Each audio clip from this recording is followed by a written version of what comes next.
Hi guys, it's Sue. Hope your week is going along just great. I'm coming to you live again from Sable Beach, Ontario. So you can see Lake Huron behind me maybe if you look close enough there. So glad to have you with me this morning. Today's topic, we're going to talk about the difference between having a customer service program and having a patient experience strategy. So I want this to go a little bit deeper than beyond what we might think is just semantics of what you call something. So I want you to see kind of the depth and be able to experience exactly, what is meant by the difference and the contrast here. So good morning to Chris and David and those that are signing on and popping in the comments, and Whitney. So yeah, let me know if you're here. Glad to have you with me here while I'm in Ontario. So when I was thinking about this topic, what really, triggered it was we get requests, from organizations, leaders in healthcare that say, hey, we really need to improve patient satisfaction. We need a customer service training program for our employees, our leaders, our physicians. And so it's a pretty common request we get for either training opportunities or resources and support materials that people might need in that regard. So, but when an organization in the area of service, whether it's any service industry, but certainly we're all about healthcare, is any organization where the customer satisfaction is important to the business, which in healthcare it is that when you look at organizations that are very top ranking in that, so maybe they're very top in the country where their patients are rating them very satisfied, I can tell you that in those organizations, it's not because of a customer service program alone. It's not a customer service program alone that gets an organization to be top ranking. So when we talk about being top ranking, what is it we're really trying to achieve? What is it that we want to gain when we say we need a customer service program? So what we're trying to really achieve is usually these three things. We want patients to choose us over others. We want patients to recommend our services to others. And we want them to talk positively about us in the community. And when we have an organization that can deliver that kind of experience for patients where they'll choose us over others, they'll recommend us to others, and they'll talk positively about our services to others, we can then be thriving in areas of growth and finance, etc., right? But a customer service program alone will not lead to those kind of things. They will not lead to patients recommending you to others, using you again, or talking positively in the community, okay? Because it's not enough. Being a satisfied patient and having an experience of service excellence is not enough in most service industries, but for sure in healthcare. And what do I mean by that? So at the core of our framework is something that we call balanced strategies, right? Is creating strategies that are balanced, okay? So oftentimes that's either done through pillars such as service, people, quality, finance, growth, community, or the triple or quadruple aim, right? So the idea is that it's balanced, okay? And so we don't want to get too just singularly focused on growth or finance. We want to balance that, right? So the same is true with a customer service strategy or program. So it is under the service pillar, so service excellence. That alone is not enough, and that strategy or focus is not enough to be the very best as far as recommended by others, used again over others, and talk positively. If you only focus on a customer service program and you don't balance that with your people strategies and your quality and safety strategies, you are not going to get that end result, that top ranking experience, that behavior in your community and your customers, that they'll choose you, recommend you, talk positively about you. Service alone is not enough. So if you're only focused on customer service training, I can tell you that you will not be top ranking and you will not have patients who definitely yes. recommend you to others, right? It has to, and you won't be able to do that consistently, because if that is not balanced with your people strategies and your strategies around culture and your people, you will have inconsistencies in application of a customer service training program, right?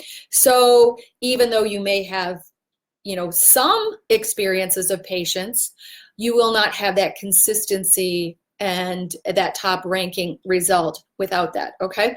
So when we look at balancing out a customer service or service excellence program or strategy, we like to couple that, and not just like to do it, we know it's necessary to do it, to couple that with your people strategies, as well as your quality and safety or high reliability strategies. And the reason I also add in not just that people strategy, but also that service, with the service strategy, but also the quality and safety strategy to that is, customers will not recommend you to others, use you again, talk positively about you in the community if they just had a great service experience. But their outcome or the quality of this and the safety of the service was not also part of what they experienced, okay? So we could couple that all together, or put all of these three pillars together, people, service, and quality together, into something that we call a patient experience strategy, okay? So if service stands alone, what I like to say about that is if it's not coupled with the people strategy, you will not get consistent application of that training and that program, so that every experience, every time, for every patient has great service excellence elements to it, okay? You will not if you don't couple that with a people strategy. And if you don't couple it with a quality and safety strategy, then what you have is maybe something we like to refer to as painting the shack, okay? So you might have a very satisfying experience on that surface level, right, of how people are nice and friendly and helpful and those kind of things. But if it is unsafe, and if you can't produce quality outcomes and quality healthcare, I'm sorry, who's going to recommend you to others? Who's going to use you again? Who's going to talk positively about you in the community? So if you're just painting the shack with niceness or customer service training, look at it rain there. So yeah, it is like raining on the parade of your efforts, right? So the idea is that we need this comprehensive strategy to make the patient experience both safe and satisfying. And to do that, we must have an amazing people strategy also encompassed in that, okay? So I was thinking about an example where I had to have surgery, and I had to go to an organization I wasn't very familiar with, and that I didn't honestly believe had, the best reputation for customer service, right? So, but I really needed this procedure, and I really trusted my surgeon. But what I can tell you is that, I saw an example of painting the shack. So I'm laying it there in the pre-op area, and what I'm hearing all around me is people being very nice and kind and, helpful to people that are anxious before surgery, So there was some level of service savviness or excellence around that in this pre-op area. But me, as kind of an astute observer of healthcare, I realized that they had some quality and safety issues related to medication safety, right? I watched how they were handling medications, and it made me know that I was at risk and unsafe, right? So what I thought in that moment too is, if all these other patients around me don't know they're at risk because they don't know what safe looks like, right? Then, they don't even know that they're not getting safe or high quality care, right? They only know if they get that medication error as a result of that unsafeness, right? But the idea there is, it was such an example to me of painting the shack, and that it's not just about service and friendliness and communication and some of those other things. It is about the total package of it being safe and satisfying, right?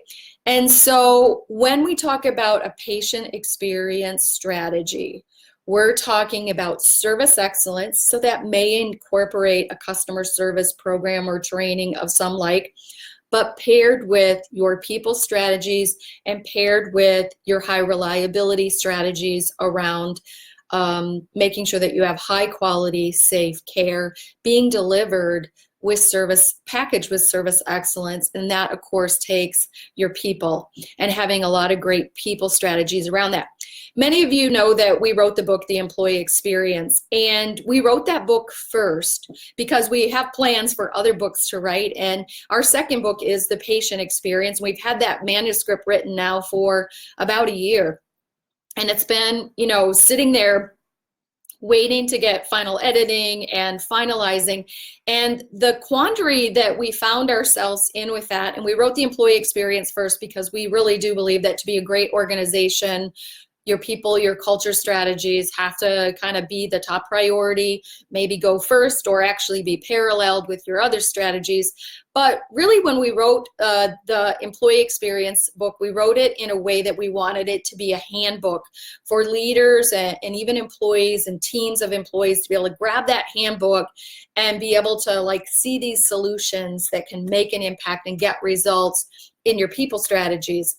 And we wanted the same for the Patient Experience book. We wanted it to be kind of a working, you know, manual for healthcare organizations to elevate their patient experience. And so, you know, kind of our thought around that, it would be really focused on this service excellence piece, right?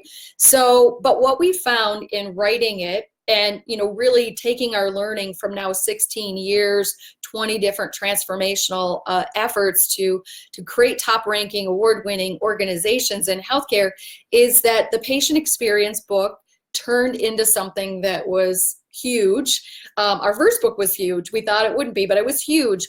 And the Patient Experience book ended up being huge because we couldn't just talk about the customer, you know, service aspects of healthcare without pairing it with the people strategies and also the quality strategies, and then even layering in about 40% of the book related to transformational change and how do we create a culture, how do we create process and systems and, you know, navigate the change process so that there is this, you know, demonstrated consistency with a great patient experience that is both safe and satisfying. So we got this huge quandary going around about how to package this and deliver it in organizations. We know how to do that through our partnerships. We do it all the time, but delivering that through a written book as a resource manual, you know, certainly has been challenged with us because of this core belief that we couldn't just write a customer service excellence program book, because in our mind, it can't work. It will not deliver what healthcare needs it to deliver if it's not focused on also the people strategies and the quality and safety strategies. So while you're thinking about where your department, where your division, where your entire organization needs to go with creating, you know, patient satisfaction or delivering patient satisfaction, I want to compel you today that it is not just about a service excellence or customer service training program. That alone will not get you the results that you want or need, that are top ranking, that are sustainable, that are delivering, you know, the kind of results where patients will recommend you to others, use you again, and talk positively to others about both their experience and the results. So it needs to be broader than that. It needs to be balanced in a comprehensive program that really is about your mission and values, right? It's about delivering safe and satisfying care, and that we don't just paint the shack with niceness or friendliness or hospitality.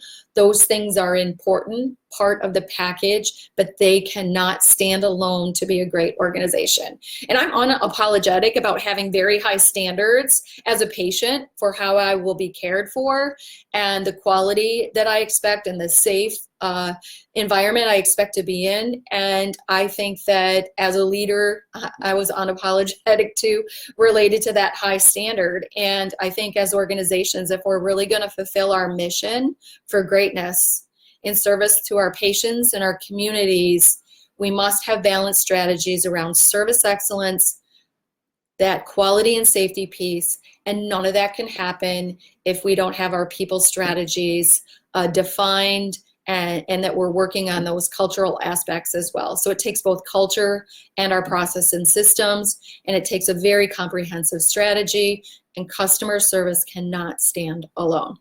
So thank you for letting me, just go out there with this idea, because we are approached with this often, is people want our, access to, our thoughts, our ideas around great customer service or increasing patient satisfaction. And what I'll tell you is, we don't know how to make that happen without coupling that with the people and the safety and quality strategies as well. So we hope that's an approach you'll consider taking. If you need our help with that, as I mentioned, we certainly do partner with organizations that make that happen. We're very proud of the organizations that we work with that, yes, are top ranking in patient satisfaction, that their patients will definitely, yes, recommend them to others, use them again, and talk positively in the community. And they're experiencing amazing results with that, but they didn't do it with just a customer service program. That's the key message. And so if you're ready to transform your culture, if you're ready to transform your results, a partnership with Capstone Leadership Solutions may be right for you. And we'd be glad to talk to you more about that. On our website, capstoneleadership.net, there is a place there if you'd like to book a call with us to talk about that. And for those of you out there that are, making this part of what you do every day, leading a department, leading a division, leading an entire organization, and you're acting on these things, because I know many of our partners are watching here today, keep going, because this strategy works, and it's right, it's balanced, and it is what you need to do to fulfill your mission to serve your patients and your community very, very well. So we wish you a great rest of your week. And again, if you want to reach out to us to book a call, go to our website, capstoneleadership.net, and you'll see an opportunity there to be able to book a call to talk more about how we partner with organizations to create greatness. And again, have a great week. Bye-bye.